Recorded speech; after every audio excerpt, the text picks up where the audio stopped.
और बीपीएससी से हम मांग कर रहे हैं, सरकार से भी मांग कर रहे हैं, शिक्षा विभाग से मांग कर रहे हैं कि शिक्षक अभ्यर्थियों के साथ न्याय हो, वन कैंडिडेट वन रिजल्ट लागू हो, सीटें खाली न रहे। आपको जो प्रक्रिया अपनानी है अपनाइए ना, लोकतांत्रिक ढंग से, सीटें खाली न रहे, डॉक्यूमेंट्स वेरिफिकेशन अच्छे से किया जाए और उसके बाद अंतिम रूप से चयनित अभ्यर्थियों की सूची, जिसको मेरिट लिस्ट कहा जाता है, वो जारी करे। औपबंधिक रिजल्ट बीपीएससी जारी न करे, काउंसलिंग के लिए लिस्ट जारी करे। एक ही नियमावली के तहत बहाली हो रही है, तो टीआरई 1 में कुछ, टीआरई 2 में कुछ, और टीआरई 2 में भी 1 to 5 में भाषा अनिवार्य है पास होना, और उसके ऊपर के क्लास में अनिवार्य नहीं रहेगा। तो क्या मतलब हो गया? और टीआरई 1 में बहुत ऐसे अभ्यर्थी हैं जो कट ऑफ से ज्यादा मार्क्स लाए, लेकिन भाषा में 1 नंबर से फेल हो गए, कोई 2 नंबर से फेल हो गए, तो क्या उनको नौकरी दी जाएगी? उनको मिलना चाहिए था। कि जितने अभ्यर्थी हैं सबकी डॉक्यूमेंट्स वेरिफिकेशन कराने की जरूरत कहाँ आपको है? मेरिट आप अपने स्तर से एक तरह से बना लीजिए मार्क्स के आधार पे, और उसमें सीट से ज्यादा अभ्यर्थियों को काउंसलिंग के लिए बुलाइए। अंतिम रूप से चयनित अभ्यर्थियों की सूची आप जारी नहीं करें, काउंसलिंग के लिए लिस्ट जारी करें। टीआरई 1 में क्या हुआ? जितने लोगों ने एग्जाम दिया सबका वेरिफिकेशन आप करवा रहे हो, क्या फायदा उसका करवाने से? उसका उतना टाइम बर्बादी हुआ ना वो सब, तो इसलिए वो करने की जरूरत ही नहीं। आप एक तरह से समझिए औपबंधिक मेरिट ही वो समझिए, औपबंधिक मेरिट लिस्ट। देखिए, लोकतंत्र में धरना प्रदर्शन आंदोलन करने का अधिकार है, हमारा संवैधानिक मौलिक अधिकार है, लेकिन ये भी हम लोग को देखना चाहिए कि उसका दुरुपयोग भी नहीं होना चाहिए। हम भी बहुत आंदोलन किए हैं, पटना की सड़कों पे बहुत आंदोलन किए हैं। कभी ऐसा नहीं हुआ कि पहले से 144 लागू कर दिया गया हो, आंदोलन नहीं करने दिया गया हो, ऐसा नहीं कभी हुआ है। नमस्कार, आप देख रहे हैं द बिहार टॉप। मैं हूं आदेश। बिहार में द्वितीय चरण यानी कि टीआरई 2 परीक्षा समाप्त हो चुका है। बीपीएससी के द्वारा परीक्षा लिया जा रहा है और आपको बता दें कि रिजल्ट की प्रक्रिया जो है वो नए साल से शुरू हो सकती है। इन सब के बीच में छात्रों की एक मांग है, वन कैंडिडेट वन रिजल्ट। ये छात्र जो है कल ट्विटर पर ट्रेंड भी उन्होंने कराया कि आयोग जो है एक कैंडिडेट के लिए एक ही रिजल्ट ऑफर करे। इसके साथ साथ जो भाषा को लेकर जो है उसको लेकर भी नाराजगी है। और इन सब के साथ आपको बता दें कि 16 दिसंबर से लेकर 15 जनवरी तक आयोग के ऑफिस के 100 मीटर के दायरे में यानी कि परिधि में किसी तरह का धरना जुलूस प्रदर्शन करने पर सीधे मनाही लगा दिया गया है। धारा 144 लगा दिया गया है। हमारे साथ हैं छात्र नेता दिलीप हैं, इनसे ही बात करेंगे। Dilip ji, one candidate one result, ये छात्र जो है ये मुद्दा छोड़ने को तैयार नहीं है। लगातार जब से ये परीक्षा समाप्त हुआ है तब से उनका यही कहना है कि आयोग सुनिश्चित करे कि एक कैंडिडेट को एक ही रिजल्ट ऑफर किया जाएगा। देखिए, हमारी शुरू से ये मांग रही कि जितने पदों पे और वैकेंसी आप निकालते हैं उतने पदों पे बहाली भी होनी चाहिए। अगर योग्यता रखते हैं अभ्यर्थी तो उतने पदों पे बहाली होनी चाहिए, सीटें खाली ना रहे। इसके लिए वेटिंग लिस्ट का भी प्रावधान हो। हरी बहाली में हम मांग करते रहे। टीचर बहाली में टीआरई 1 में क्या हुआ? सीटें खाली रह गई। उसका 2 कारण था। एक अभ्यर्थी का 2-2 जगह रिजल्ट हो गया। हालांकि बाद में सप्लीमेंट्री रिजल्ट के लिए हम लोग मांग किए, तो जो मल्टीपल रिजल्ट था उसके जगह पे फिर से सप्लीमेंट्री रिजल्ट दिया गया। लेकिन अगर उसी समय दे दिया जाता ज्यादा बेहतर होता। अभी तक उन लोगों को मतलब कुछ काउंसलिंग वगैरह नहीं कराया गया है, सप्लीमेंट्री वो भी कराना चाहिए जल्दी काउंसलिंग।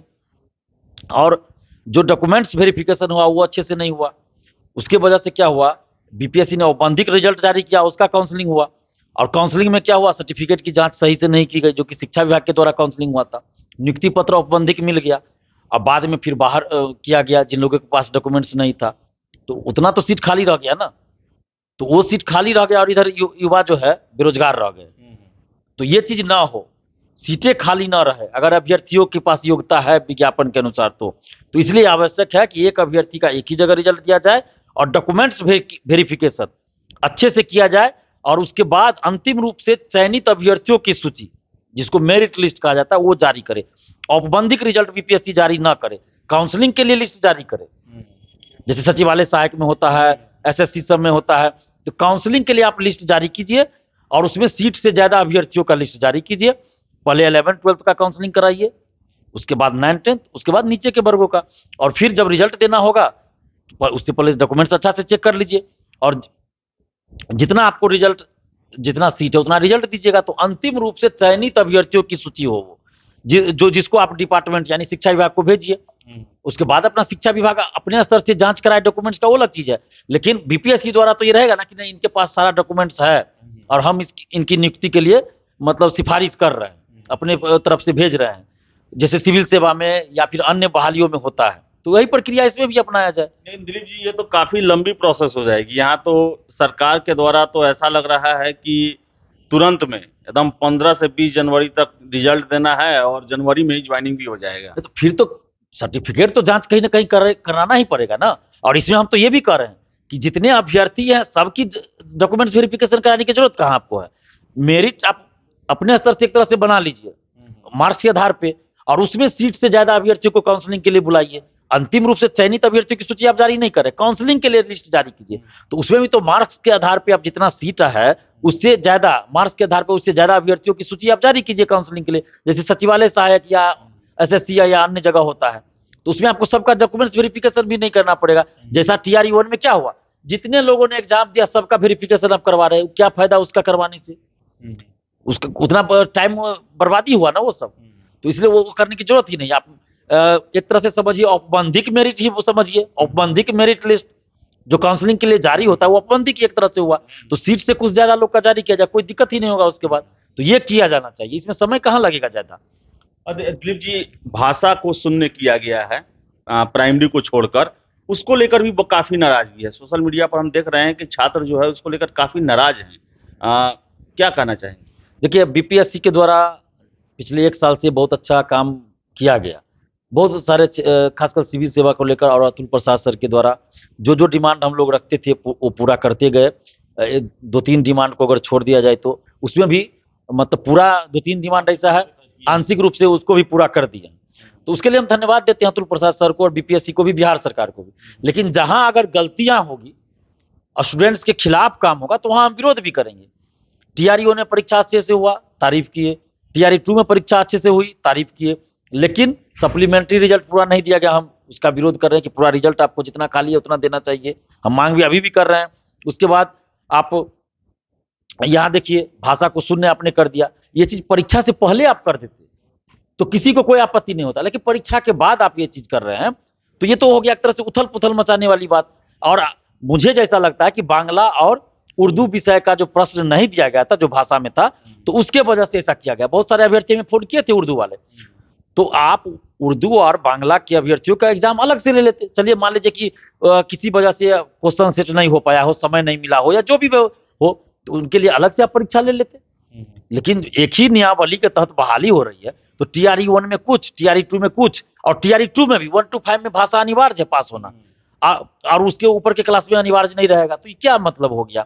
और टीआरई 1 में बहुत ऐसे अभ्यर्थी हैं जो कट ऑफ से ज्यादा मार्क्स लाए हैं, लेकिन भाषा में 1 नंबर से फेल हो गए, कोई 2 नंबर से फेल हो गए, तो क्या उनको नौकरी दी जाएगी?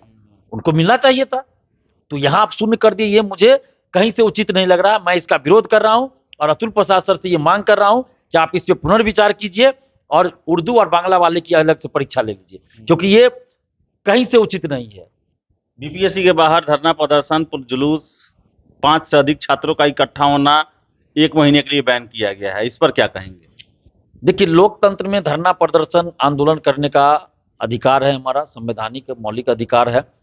लेकिन ये भी हम लोग को देखना चाहिए कि उसका दुरुपयोग भी नहीं होना चाहिए। हम भी बहुत आंदोलन किए हैं, पटना की सड़कों पे बहुत आंदोलन किए हैं। कभी ऐसा नहीं हुआ कि पहले से 144 लागू कर दिया गया हो, आंदोलन नहीं करने दिया गया हो, ऐसा नहीं कभी हुआ है।